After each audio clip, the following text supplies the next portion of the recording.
Hello, Tony. Colin, how are you? I'm well, thanks. I'm Good, well. Oh, good. having said that, I was late here today. As you know, I've only come from the studio next door.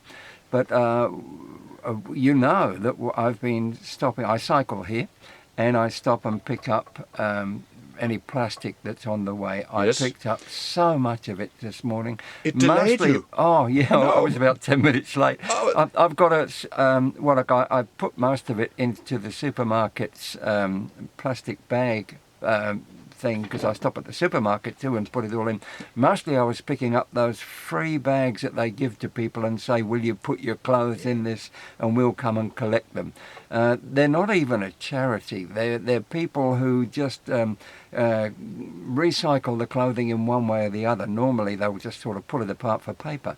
But the point is they pay students or people to put these into people's letterboxes, and many of them wind up just floating around. They're pink ones at the moment, and I must have picked up a dozen just floating around, and they're all, of course, after a day like today, which is incredibly windy out there in Geelong, they'll wind up in our bay, because our storm water just takes them straight out into the bay, where they'll wind up in our food cycle, if you like, because eventually they'll get eaten by small fish or big fish or no matter what, and eventually they wind up with us. And thank you not only for saving us from, that the fish eat that plastic that you collected today. Yeah. Thank you very much for that. But also for being that role model who, because you talk about it, that what you're doing is spreading the word and making other people do the same, including me and my kids. Good. And so on.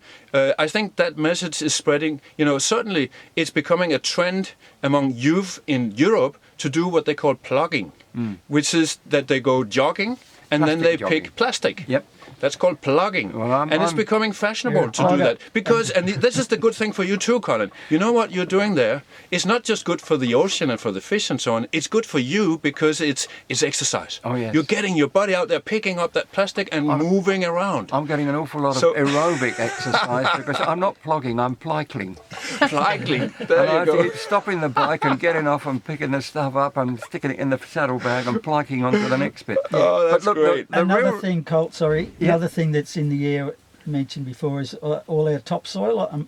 I bet there's Oh, a whole yeah. lot of people, asthma that raises its head today. Yeah. because of that. Yeah. Speaking of climate change, this whole new phenomena of kids getting asthma and some of them dying from asthma because of that dust in the air. Yeah, well, it's not just the dust. It's when there's an element of rain in the air with the high wind, which is what we've got at the moment.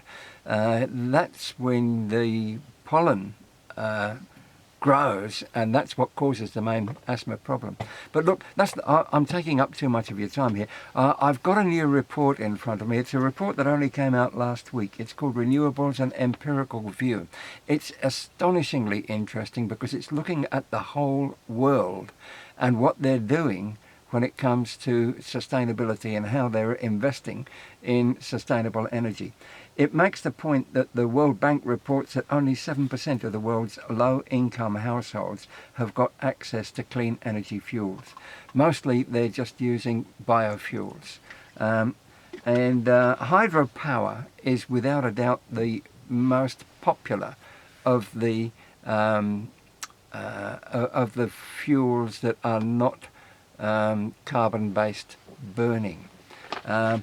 But given today, look, this is a really complex story, and I'm going to leave you with this report because I won't be with you for the next couple of weeks. But given today's weather, I thought I'd give you some idea about the wind energy and the nations that are harvesting wind to create power. The top country that's doing that is Germany. They create something like 50 gigawatts of power from wind. Next one down is, believe it or not, India. They're harvesting their wind incredibly well. Spain comes in at number 3. Japan, Ireland, Morocco. Australia doesn't even appear on the list. Whoa. And we know we've got plenty of wind. And we should be harvesting wind as well as solar. We don't even appear on the solar list, and yet that's our main way of drawing down power, because we don't have any real leadership coming from our government. It's one of the things about Australia that the community is leading the push into sustainable energy by putting rooftop solar. But that isn't enough to even put us on the list of renewable aware countries. It's something like 2%, Yeah. I think, that we're It's generating now from our ridiculously low. rooftops. So it's not enough. There's still 98% to go, isn't We're there? behind African countries. We're behind countries that Oh. we think are third world. We're behind them simply because we don't have direction. But isn't that because it's the business of coal, selling coal, that has sort of hijacked our government? Yep. Literally, that's what's happened. So Yeah. therefore, their only interest is to sell that coal. Yep. And Oh. therefore, we're stuck. Well, oh no, look, the really biggest problem that we have, no, I'll give you two instances. Number one, our current power, our political party in power is the Liberal National Party, and they really are representing big industry, big end of town, and they're not going to do anything that's going to upset their supporters, the people who give them most of the political party. You know give what them I'm most of upset? the money. I'm upset about that they have hijacked the word conservative. They claim that they are so-called conservative. Yeah. No, they're not, because they're not. To be conservative is to protect the old, in a way.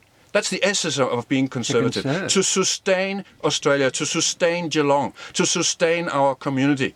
That is being conservative. And that's not what they're doing. They're destroying it. They're They're conserving. literally destroying it. They're conserving the status quo. Yeah. And the status And quo, their own- of course, has that and their own- energy is derived from burning fuel. The other thing is that they're very good at renaming things. And one of the things that you're going to be hearing much more about in the next couple of weeks is this waste to energy impetus.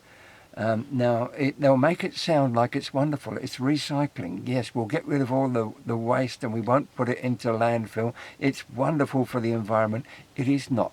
They're going to burn it instead of coal, and it's still going to be putting even worse emissions because of all the minerals and the poisons and the toxins that are in plastic and our waste.